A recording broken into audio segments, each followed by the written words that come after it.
Olá pessoal, eu sou o professor Alexandre Magno e nós iremos falar sobre eletrodinâmica.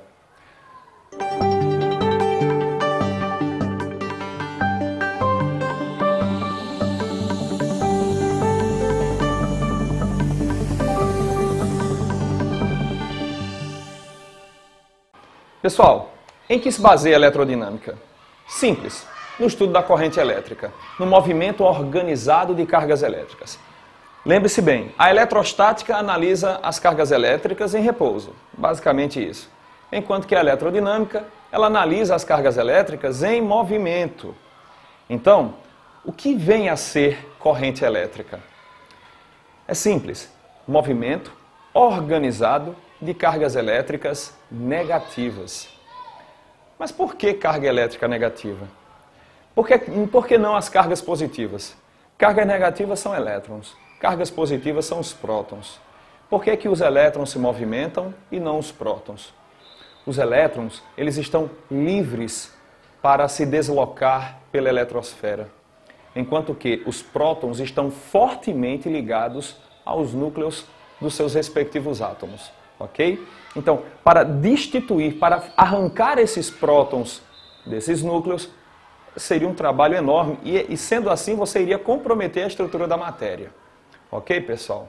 Então lembre-se, se você vai falar em deslocamento de partícula elétrica, em deslocamento de carga elétrica negativa, você está falando em corrente elétrica.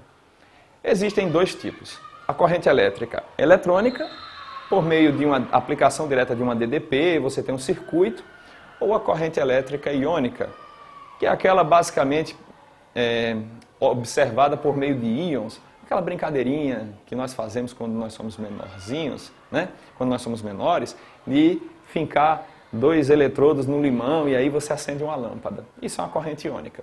Nós vamos falar da corrente eletrônica. No nosso cotidiano, todos os equipamentos elétricos, eletroeletrônicos, melhor dizendo, eles utilizam corrente elétrica. Seja para acender uma lâmpada, quer seja para acender uma lâmpada, quer seja ligar um liquidificador, ligar uma geladeira. Até mesmo quando você liga o carro, você tem passagem de corrente elétrica. Ligar um ar-condicionado, ligar um aquecedor, tudo isso são exemplos de aplicações de corrente elétrica. Quando você usa um smartphone, por exemplo, a bateria fornece corrente elétrica para o aparelho e assim por diante. Então, a necessidade do mundo moderno hoje de lidar com a corrente elétrica, de consumir energia elétrica, é muito grande. Então, nós não podemos conceber hoje o nosso mundo moderno do jeito que é, sem a bendita corrente elétrica, ok? Bom, pensando nisso, eu peguei uma questão que também já foi objeto de estudo do Enem, para trazer para vocês.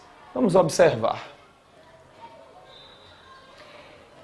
É uma questão do módulo 3, página 102, questão 38, ok? Ele diz assim: o manual de instruções de um computador apresenta as seguintes recomendações. Para evitar que o cabo de alimentação de energia elétrica se rompa. O que ele está falando aqui, pessoal, é um cabo de energia que pode ser rompido caso você não saiba como manuseá-lo. Vou dar um exemplo. Sabe aquelas pessoas que colocam o celular para carregar e aí muitas vezes deixam o celular pendurado, o fio quase dobrando assim, e o celular fica meio pendurado? Cuidado, aquilo ali pode danificar a ponta do cabo e dentro do cabo o fio pode romper. Dentro daquela estrutura, o fio pode romper, o cabo pode romper. Se o cabo romper, o que é que vai acontecer? Essa é a análise que nós devemos fazer aqui. Outra coisa importante, ele dá 2 dicas. Ele pede que você analise 2 situações, que você verifique 2 situações. Ao utilizar a fonte de alimentação, acomode adequadamente o cabo, que vai conectado à tomada, evitando dobrá-lo. Por quê? Quando você dobra o cabo, é como eu disse, você causa torção no fio e essa torção pode causar a ruptura do cabo. E aí, não é isso que nós queremos. Vez ou outra você vê um cabo emendado com fita isolante para garantir que ele ainda continue funcionando. Funciona, mas ainda não é adequado, porque você coloca em risco a segurança de quem vai usar ou até mesmo a integridade do aparelho, ok? Ao conectar ou desconectar o computador da tomada elétrica, segure o cabo de alimentação pelo plug. Sabe aquelas pessoas que gostam de puxar da tomada pelo cabo? Isso está errado, porque quando você puxa, você causa uma tensão interna capaz de romper o cabo mais uma vez. Ao invés de dobrar, você está puxando o cabo. Então você vai tentar torar esse cabo dessa forma. Você vai tentar romper o cabo dessa forma. E não é adequado. O ideal é que você... É para isso que existe o plug, aquela parte onde você pode segurar e puxar da tomada. Ali tem segurança, você não precisa se preocupar, porque pelo plug, como ele é completamente isolado, você não vai tomar choque, ok? Então, por favor, não puxe tomada pelo cabo. Caso o usuário não siga essas recomendações e ocorra o dano previsto, a consequência para o funcionamento do computador será a de quê? Bom, vamos ver. Se a pessoa não seguir adequadamente, o que é que pode acontecer com esse computador em questão? Os seus componentes serão danificados por uma descarga elétrica? Bom, se você partir o cabo, ou se você romper o cabo, se você partir por torção, ou partir o cabo porque você puxou, esticou demais ele, os componentes receberão uma descarga elétrica? Não. Simplesmente, você não vai ter corrente elétrica, então não vai receber descarga. A velocidade de processamento dos dados diminuirá sensivelmente. Observe, se você partir o cabo, não vai ter, o computador nem liga. Como é que processamento de dados vai ser comprometido? Não haverá processamento de dados, simplesmente, porque o computador não liga. Então não é essa a opção. A sua fiação interna passará a sofrer um aquecimento excessivo. Não aquece porque não tem o que aquecer, não tem como aquecer, tendo em vista que estará desligado. Então, aqui na letra D, observe, pessoal. O monitor utilizado passará a apresentar um brilho muito fraco.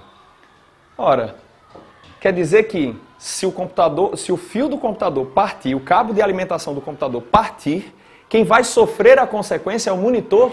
Não é bem assim que funciona. Então, essa resposta não tem nada a ver. Vamos à letra E agora. Os seus circuitos elétricos ficarão sem circulação de corrente elétrica. Bom, preste muita atenção. Quando você dobra o fio, que ele rompe, o circuito vai ficar aberto. E em circuito aberto não passa corrente elétrica. Essa é a resposta. Devemos ficar atentos que se você dobra, se você puxa demais, com o tempo esse fio pode partir. Se for um fio mais espesso, talvez demore mais. Se for um fio mais fino, ele vai romper com mais facilidade. Ok, pessoal? Pessoal, se você gostou dessa aula e das outras, não deixe de acessar o nosso site em busca de mais conhecimento. Um forte abraço e até a próxima.